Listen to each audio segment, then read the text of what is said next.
Bismillahirrahmanirrahim. Elhamdülillahi Rabbil alemin. Vessalatu vesselamu ala Resulihi Muhammed ve ala alihi ve ashabihi ecma'in. Amma ba'd. Esselamu aleyküm ve rahmetullahi ve berekatuhu.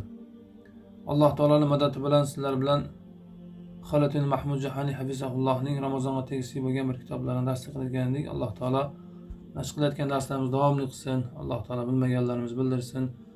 Alloh taolo bilganlarimizga amal qilishga tavfiq bersin. Mana bugun Jumada Saniydi 8-kuni. Jumada Saniy oyidan keyin Rajab oyi, keyin Sha'bon, keyin Ramazon oyi. Alloh taolo hammalarimizni Ramazon oyiga o'zi yetkazsin.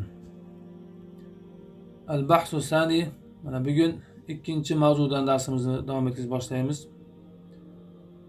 Ikkinchi mavzuda Fadoil siyam, ro'zani fazilatlari haqida. Ma hiya fadoil siyam? Şeyh aytadiki, ro'zani fazilatlari nima deb salloga keltiradi. Aytadiki, siyam la fadoil jallatun minha. Ro'zaning fazilatlari juda ham ko'pdir. Minha ana shundan. Birinchisi, man soma yawma fi sabilillah ba'adallohu bihi wajhahu anin nar masiratan 70 sana.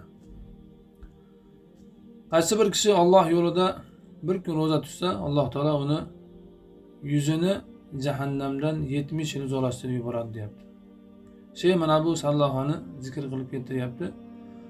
Mana bu sallohaga pastda bir hadis dalil qilgan. Mana shu hadisdan istinbot qilib olib, yuqorida man soma yawma fi sabilillah ba'adallohu bihi wajhahu anin nar masiratan 70 sana degan sallohani zikr qilib istinbot qilib olyapti hadisdan. An Abi Sa'id خدري رضي الله عنه قال سمعت النبي صلى الله عليه وسلم يقول من صام يوما في سبيل الله بعد الله وجهه عن النار 70 خريفا. Abu Sa'id Xudri radhiyallohu anhu da rivoyat qilinadi. Men dedi Nabiy sallallohu alayhi vasallamning aytganligini eshitdim dedi.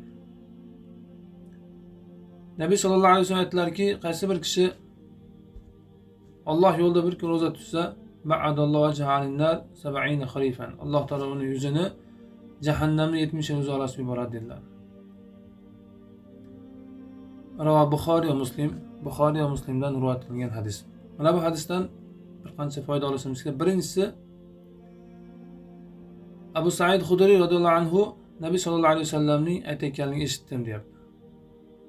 Demak, payg'ambarimiz ilmiy majlisida Abu Sa'id Xudri radhiyallohu anhu qatnashgan.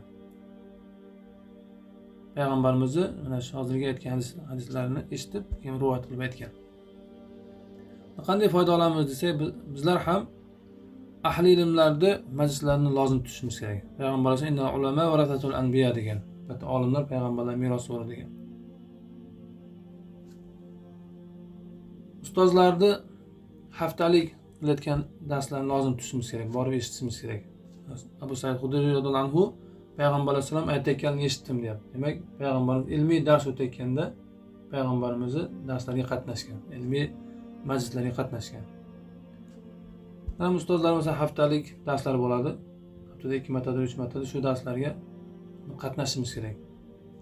Vaqt o'tadi, hafta o'tadi. Har darsga qatnashganda eshitib, hayotimizda amal qilib, endi ilm ko'payib boradi. Mana shu narsaga inson harakat qilishi kerak. Mana shu ustozlar darslarida qatnashayotgan birodarlar shunga mustahkam bo'lganligi ham bu mana sahobalarni ya'ni sahobalar sunnatidan bu, ya'ni bu qilayotgan amallar sahobalar sunnatidan. Ya'ni sahobalar shunga payg'ambar majlislariga ko'p ilmiy majlislarda qatnashgan. Demak, payg'ambarimizni merosxo'rlari kim? Bu olimlar. Demak, olimlarni majlislarini biz lozim ilmiy majlislarni lozim tutyapsizlar. Bu juda ham katta Allohning fazli. Endi bunga be'tibor bo'layotgan, shunga borib bormay shunday bo'layotgan birodarlar, shunga mustahkam turishimiz kerak. Ana shu kun o'tib ketaveradi. Masalan, shomdan keyin xuftongacha bo'lishi mumkin, xuftondan keyin yarim soat bo'lishi mumkin. Shu darslarga qatnashishimiz kerak. Boshqa narsa bilan, masalan, telefon kavlab bo'lmasam, bir stolovoylarda bo'lmasam, choyxonalarda osh yeb, bir ovqat yeb vaqt o'tkazib olamiz. Shuning uchun ana shu ustozlar belgilab qo'ygan darslik kunlariga boshqa narsalarni aralashtirmas kerak. Yana shunga xosatan vaqtlarimizni ajratib ustozlar darslarini eshitsak, bu inshaalloh nur ustiga nur bo'ladi. ko'p yaxshi yerlar bo'ladi yerda. Yerda ilm uchun niyat qilib boramiz. Allohning rahmati, sakinat yog'ilib turadi. Yerda masalan eshitgan narsamiz zehnimizda yaxshi qoladi.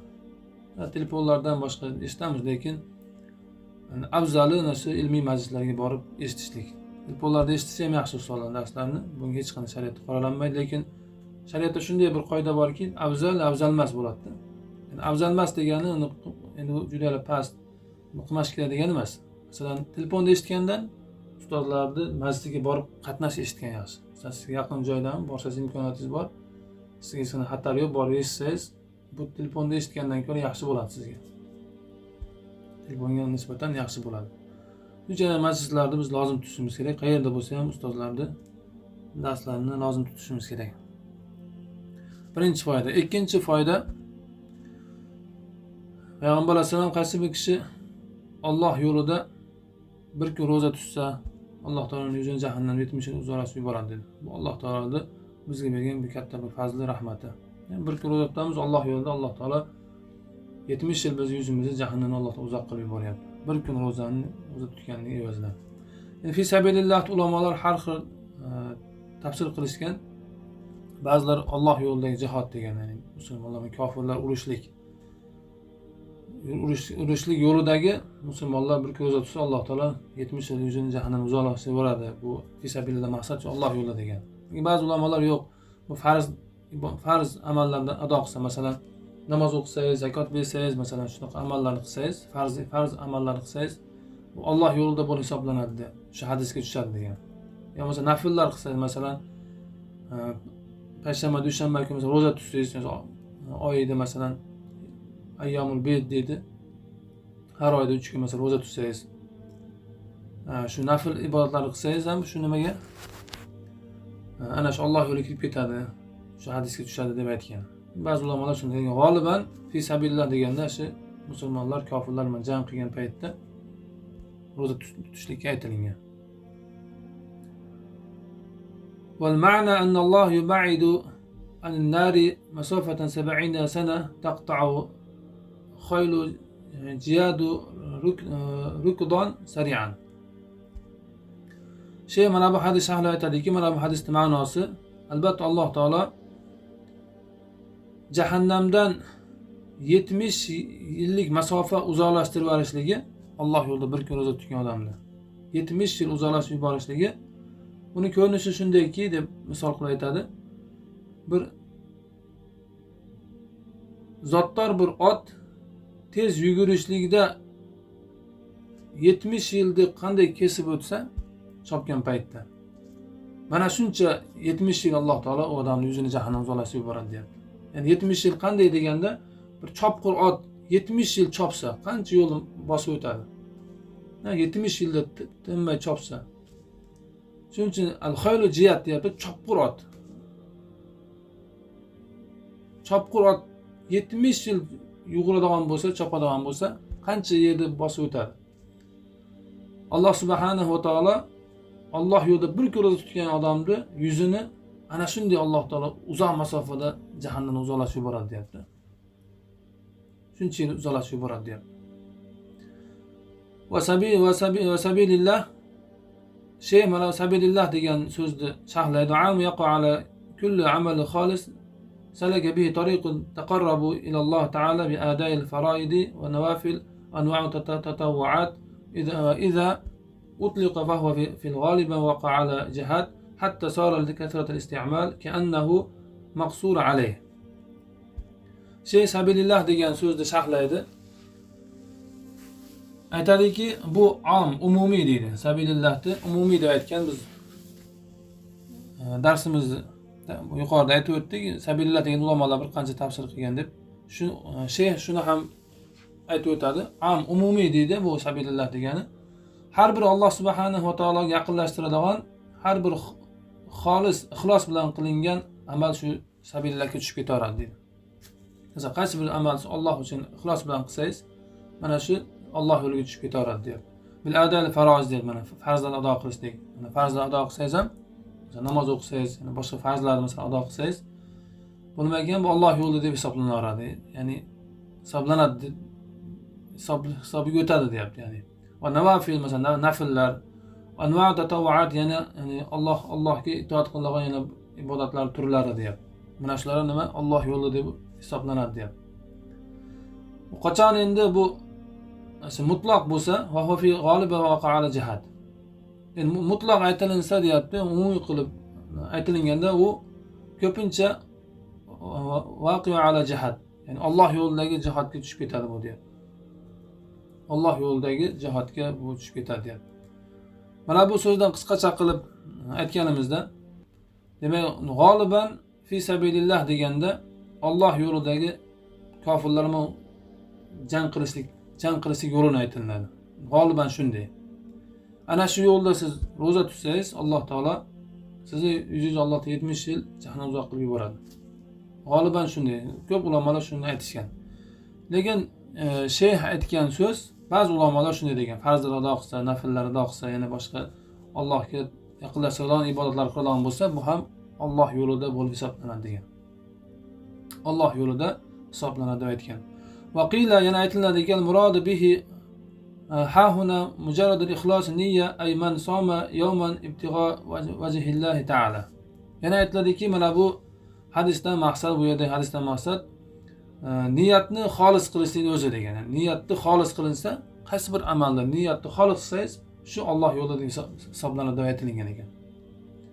Masalan, qaysi bir kishi bir kun roza tutsa, Alloh taoloni yuzini istab. Ayman soma yawman ibtigha wajhillahi ta'ala. Qaysi bir kishi bir kun Allohning yuzini istab roza tutsa, mana shu nima? Bu ixlos bilan, ya'ni ixlosu niyya, ya'ni Alloh uchun qilsa, bu ham nima? Alloh yo'lida deb hisoblanadi deyapti. Mana shunday deb aytilgan ekan. Demak, 3 ta narsa aytilyapti. Birinchisi umumiy bo'ldi. Farzlar, nafllar hammasi bu Alloh yo'liga kirib ketadi. Ikkinchisi bu Alloh yo'lidagi jang qilingan paytda roza tutishlik bo'ldi. Uchinchisi ixlos. Ya'ni har bir amalni ixlos bilan qilgan paytingizda mana shu ham Alloh yo'lida bo'lib hisoblanadi deb aytdi. Yani takror aytamiz, eng oliysi Alloh yo'lida jang qilgan paytda, kofirlar bilan urushgan, jang qilgan paytda roza tutsa, mana shu tushadi degan ko'p ulamolar. Lekin nafllar, farzlar ixlos bilan qilinsa, albatta hamma amallar ixlos bilan qilinadi. Lekin biron bir amal ixlos bilan qildingiz, masalan, sadaqa qildingiz, sadaqa qildingiz ixlos bilan. Shu ham nima? Alloh yo'liga o'tadi. Alloh yo'liga o'tadi. Mana shu paytda siz masalan roza tutib turib qilsangiz, shu amalingizni nima? Alloh yo'lida roza tutsa deyapti. Roza tutib turib qilsangiz, ana shu amallar qilsangiz, roza tutgan paytingizda ana shu rozangiz Alloh yo'lida bo'lib hisoblanib, Alloh taolo sizni mana shu hadisga muvofiq yuzingizni Alloh taolo 70 yil jahannamdan Alloh taolo uzoqlashib yuboradi. Alloh taolo hammalarimiz mana shu hadisga muvofiq Alloh subhanahu va taolo bizlarni yuzlarimizni jahannamdan Alloh taolo 70 yil uzoqlashtirsin. Mana shu hadisga muvofiq Alloh taolo hammalarimizni mana shu hadisga amal qilishga tavfiq bersin.